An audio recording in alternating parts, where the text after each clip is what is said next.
Bonjour, aujourd'hui nous allons parler d'un problème très spécifique, qui sont le deuil.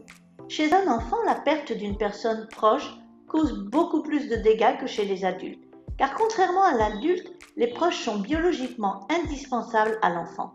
Son cerveau profond, que l'on pourrait associer dans ce contexte à l'instinct de survie, est programmé pour s'accrocher à l'un de ses parents qui lui assure justement la survie. En plus de la perte de l'être aimé, s'ajoute donc la peur instinctive, primaire, de sa propre mort qui surviendrait forcément si le petit enfant se retrouvait seul au monde, sans protection et incapable de faire face à ses besoins. Bien sûr, les adultes savent que l'enfant serait pris en charge par un autre proche ou au pire par une structure d'accueil. Mais l'enfant, lui, il n'en sait rien. Ou en tout cas, il n'en est pas sûr. C'est l'inconnu. Et de manière inconsciente, il est convaincu que personne n'est mieux à même de s'occuper de lui que sa mère ou son père, ce qui est le plus souvent vrai.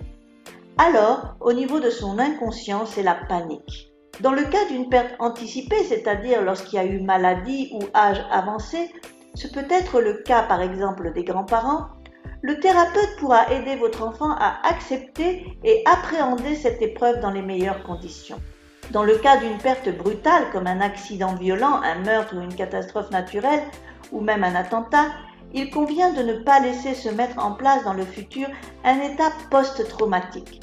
Pour cela, votre thérapeute dans l'immédiat calmera l'état de choc, puis laissera l'enfant faire son deuil normalement, ce qui prend habituellement entre 3 mois et 1 an. La prise en charge des adultes ayant la charge de l'enfant est également souhaitable pour d'une part les aider également dans la gestion de leurs émotions et de leurs douleurs, d'autant plus que les émotions bien sûr se transmettent même involontairement aux enfants.